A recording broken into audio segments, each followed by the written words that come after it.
A man walks into a room wearing a watch that took one craftsman 3 years to build. There are 9 other people in that room. 4 of them notice the watch immediately. 2 of those 4 understand exactly what it means. One of those 2 changes how he speaks to the man for the rest of the evening.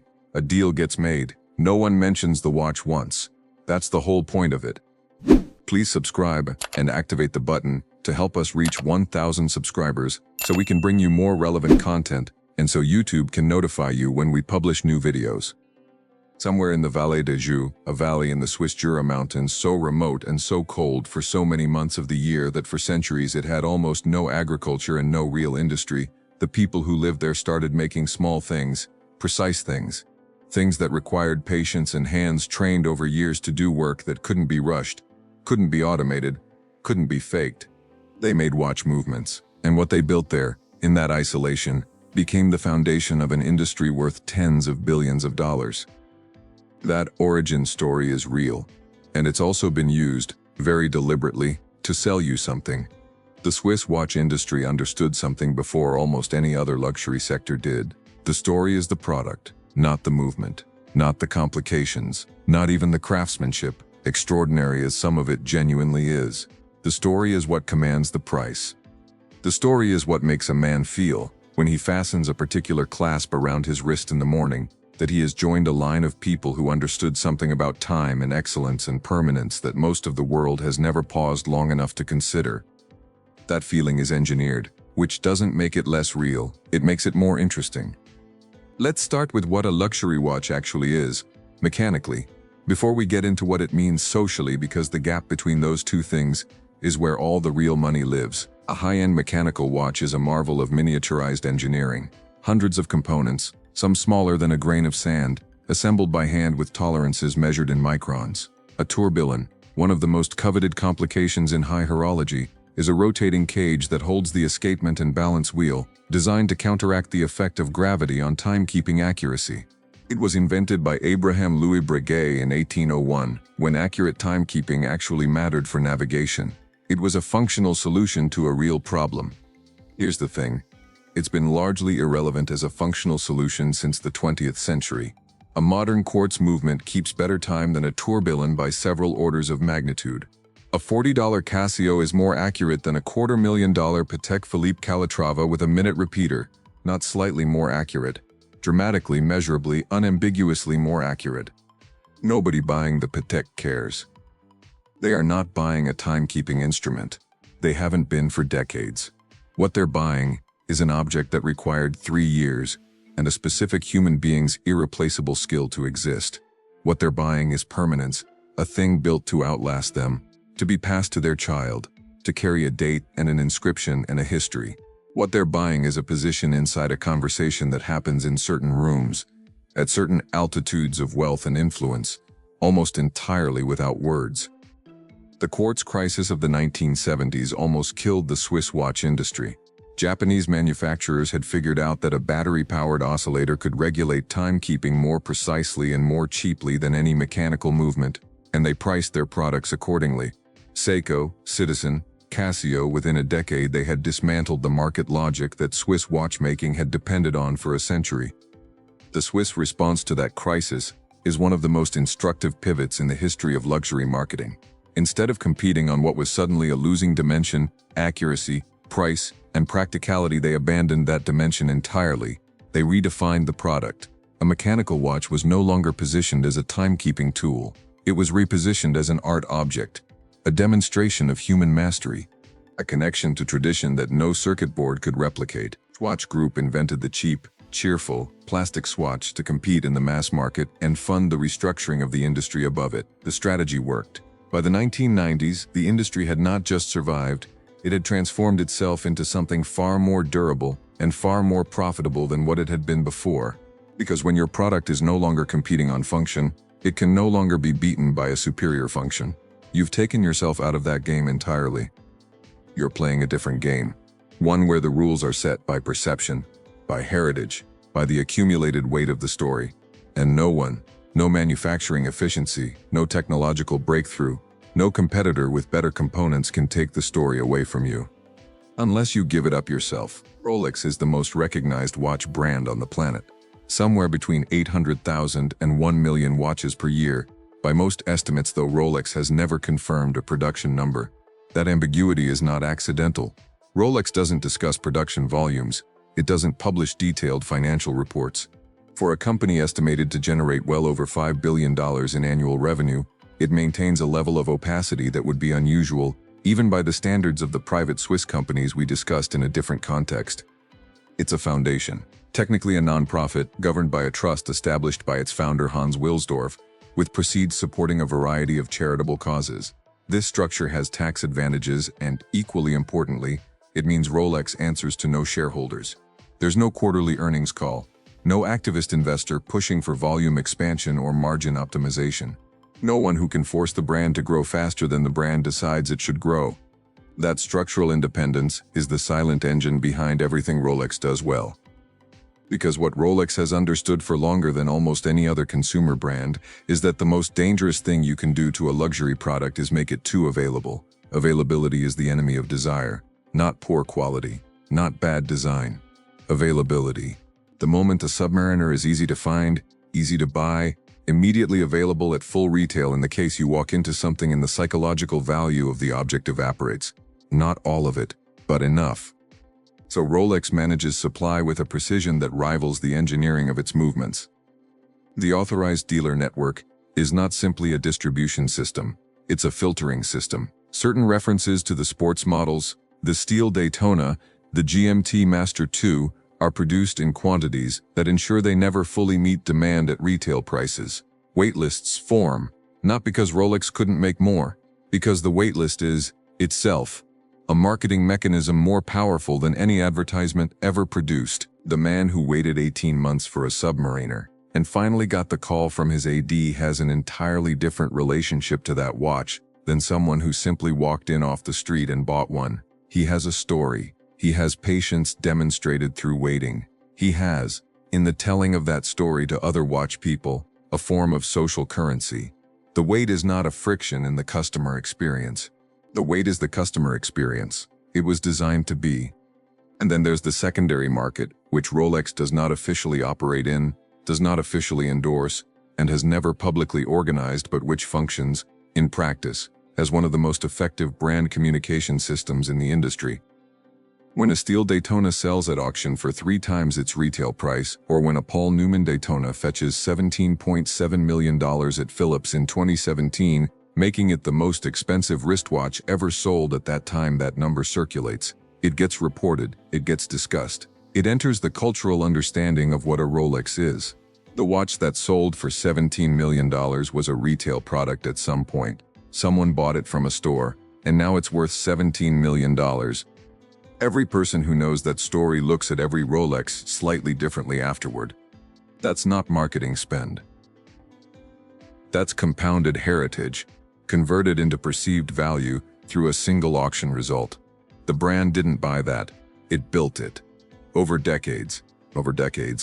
By making movements that last, by maintaining quality standards rigorous enough that a 50-year-old Rolex is often still running, by protecting the brand with a discipline that most companies can't sustain under the pressure of growth targets and market share anxiety. Patek Philippe plays an entirely different game. Where Rolex has democratized aspiration, the Rolex is known globally, coveted at every income level, genuinely recognized by people who know nothing about watchmaking. Patek operates in a register of quieter specificity. Their customer doesn't need recognition from a mass audience. Their customer wants recognition from a very specific audience. People who know that the Nautilus reference 5711 ceased production in 2021, that the announcement made the secondary market price double overnight, that the watch Patek discontinued became, in the hours after the announcement, worth more than it had been that morning. That level of knowledge is the actual signal, not the watch itself. The knowledge of what the watch means, in a context most people will never inhabit. You never actually own a Patek Philippe. You merely look after it for the next generation. That line has been in their advertising for decades. It is possibly the most quietly devastating piece of brand positioning in the history of luxury goods. In one sentence, it removes the buyer from the transaction entirely. You are not a consumer, you are a steward, a temporary guardian of something that was already important before you arrived and will continue to be important after you're gone. It sells immortality. In a box, with a guarantee card. The auction room is where the mythology of horology becomes something measurably, documentably real. And if you've never been inside a major watch auction, Phillips, Christie's, Sotheby's, the atmosphere is worth understanding before you dismiss it as simply rich people overpaying for old objects. There's a controlled tension in those rooms that's unlike almost any other financial environment. The bidders, some present, most on the phone, some online, are not all collectors in the romantic sense. Some are investors. Some are acting on behalf of clients whose names will never be associated with the transaction. Some are brands or people close to brands, managing their own archive and the narrative that archive supports. And some are the kind of collector for whom the acquisition of a particular reference, in a particular configuration, with a particular provenance, represents a completion of something they've been pursuing quietly for 15 years. The prices that result from that room are not irrational, even when they look at it.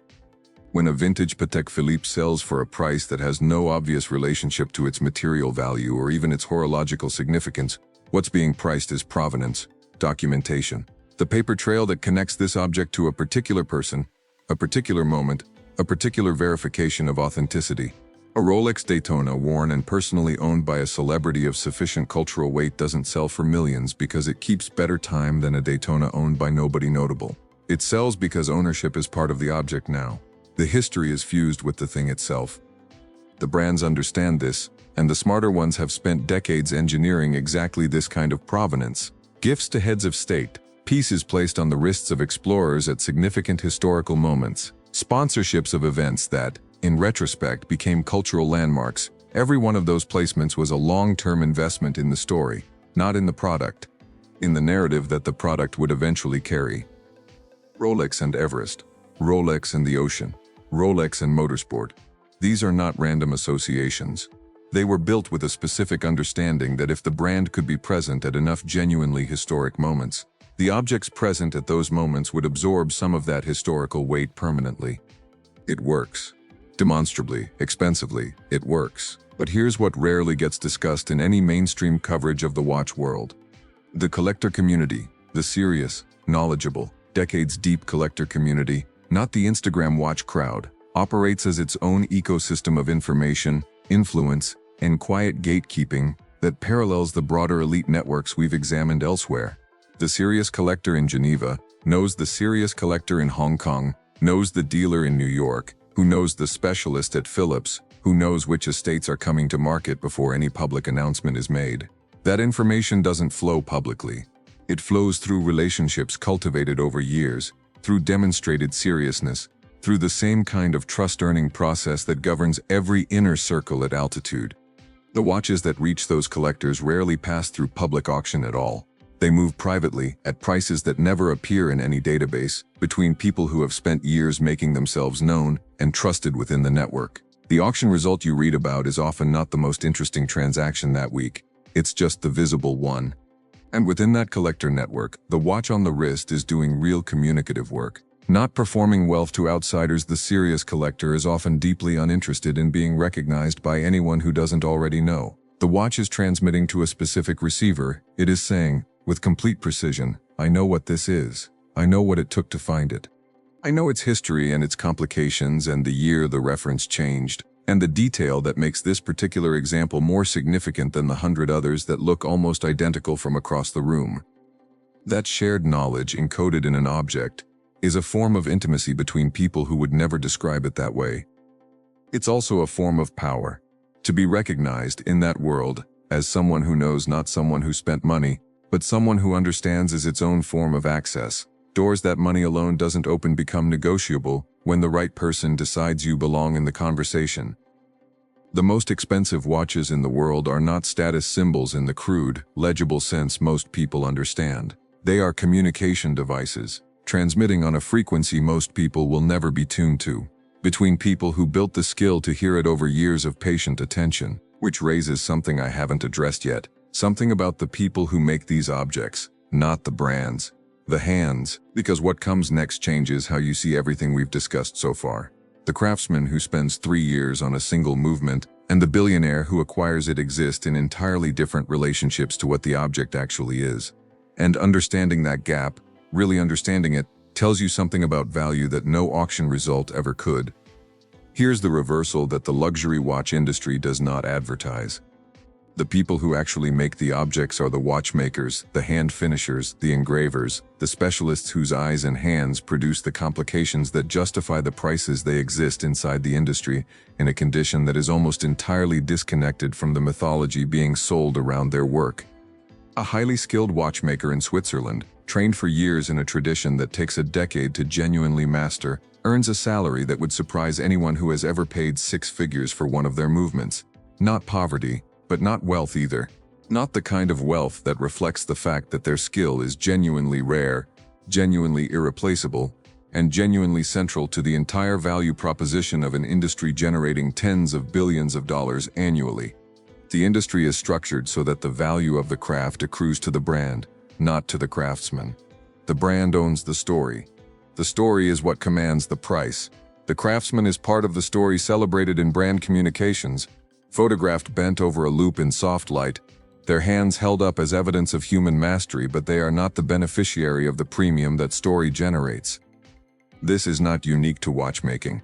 It's the fundamental structure of how brand value is created and captured in any luxury sector. The producer and the brand are separated by an enormous asymmetry, and the brand is always the entity with the structural power to maintain that asymmetry indefinitely. They own the distribution. They own the name. They own the narrative. The craftsman owns their skill, and their skill is extraordinarily difficult to monetize outside the structures that have already captured most of its value. Understanding this changes the way you read the marketing. When a brand shows you the watchmaker's hands, they are using the craftsman's labor twice, once to make the movement, once to make you feel that your purchase is connected to something human and genuine and earned. The emotional authenticity of the craftsman's work is being converted into brand equity at no additional cost to the brand. It is, in the cleanest possible sense, the harvesting of someone else's integrity for commercial purposes. Again, this is not unique to watches. It is the operational logic of every luxury brand that positions heritage and human skill as its core value proposition, while ensuring that the financial rewards of that positioning flow to shareholders and holding company structures, rather than to the hands that earned the story. Now here's where it gets strategically interesting. The brands that have understood this most clearly have taken steps to obscure it. Not by changing the structure is too profitable to change, but by deepening the mythology. The more convincingly a brand can make you feel that purchasing their product is an act of connoisseurship, of respect for craft, of alignment with something genuinely meaningful, the less likely you are to examine the supply chain behind the emotion. It's not cynical in the intent of every individual involved. Some of the brand managers genuinely love the craft. Some of the executives are themselves serious collectors with real knowledge. The mythology and the reality coexist, imperfectly, in the same organization, which makes the whole thing more complicated and, in some ways, harder to critique cleanly. But the collector who has genuinely reckoned with this, who understands both the extraordinary reality of what the best craftsman in this world can produce and the structures through which that production is commodified and marked up, that person has a relationship to the objects that is genuinely different from the aspirational buyer performing a status function. The sophisticated collector is not buying a brand story about itself. They're buying the object that the story is built around. Sometimes those are the same thing. Often they're not. The reference that the brand heavily markets, the one in the campaign, and on the wrist of the ambassador, that's not always the reference the serious collector wants. The serious collector often wants the thing the brand made before it understood its own story, before the marketing department got to it. The most coveted vintage watches are often models that were commercial failures at the time of their release. The Paul Newman Daytona was not a successful product when it launched. The watches that became the most significant Panerai references were military-issue pieces never intended for public sale. The objects that now sell for fortunes were often the orphans of their era, misunderstood, undersold, discontinued. Value, in this world, is not recognized at the moment. It's recognized in retrospect, by people who understood something their contemporaries didn't, and the ability to make that call to see what something is actually worth before the market agrees with you is as rare as any technical complication inside the case. It's the most valuable skill in the room, and nobody teaches it. They provide just enough prestige to satisfy the ego while they consolidate the actual power behind the scenes. They let you have the Rolex, they keep the water rights. They let you have the sports car, they keep the legislative influence. This is how the machinery stays invisible. It's hidden in plain sight, wrapped in silk and carbon fiber. To break the cycle, one must develop visual literacy. You have to be able to see a luxury item and immediately strip away the branding. You have to ask, what does this object actually do for me, and what does it do for the person who sold it to me? Most people can't do this. They are too busy feeling the rush of the purchase. They are addicted to the hit of dopamine that comes from being better than their neighbor. And as long as you are addicted to that feeling, you are controllable. You are a predictable variable in their equation. You will work the hours they tell you to work, so you can buy the things they tell you to want, to impress the people they've told you matter. The elite aren't just richer than you. They are more conscious of the game than you are. The game doesn't end. It just scales. The brands that survive the next 30 years will be the ones that understand this tension without condescending to it. That makes objects worthy of the story, not just stories wrapped around mediocre objects. The cynicism of the current luxury market, where heritage is deployed without genuine depth, where limited edition releases are managed for secondary market hype rather than cultural significance, where the machinery of desire has become so visible that the slightly sophisticated buyer can see it operating in real time, that cynicism erodes something essential. What the serious watch buyer, at any level of the market, is ultimately looking for is an object they can trust. Not in the mechanical sense, though that matters. Trust in a deeper, less articulable sense. That what they're holding is what it claims to be, that the craft is real, that the rarity is genuine, that the story isn't just a story. The brands that maintain that trust through consistency, through refusing shortcuts, through protecting quality standards when the temptation to grow faster is genuinely intense. Those brands compound in value the same way the objects they make compound in value. Slowly, then faster, then irreversibly. The ones that borrow against their heritage without reinvesting in it treat the brand equity built over a century as a resource to be extracted rather than a living thing that requires maintenance. Those brands have a ceiling, and sometimes a fall. The watch on the wrist of the man at the beginning of this story wasn't communicating to everyone in the room, just to two people, one of whom changed how he behaved for the rest of the evening. You could spend a lot of time analyzing what the watch communicated, what it signaled, what it said about the man wearing it. You could unpack the brand and the reference and the secondary market price and the waiting list and the craftsman's hands and the valley in Switzerland where the movement was assembled. Or you could focus on the simpler, stranger truth underneath all of it. The man wearing that watch knew exactly who would notice. He'd chosen the object for precisely that audience of two. Not for the room, for two people in the room. That's not horology. That's chess. Luxury power exists for one reason only: to reveal what the elite pay to hide. Subscribe to Luxury Power and hit the bell now. Every week a new secret is uncovered. Drop in the comments where you're watching from. We love knowing our global audience. Everything you saw here is based on real cases, verified contracts, and documented facts. We don't glorify wealth, we dissect it. Do you still think money buys freedom? Tell us in the comments. Share this with someone who needs to see the truth. And remember, even the most expensive life can be a gilded cage. See you in the next video.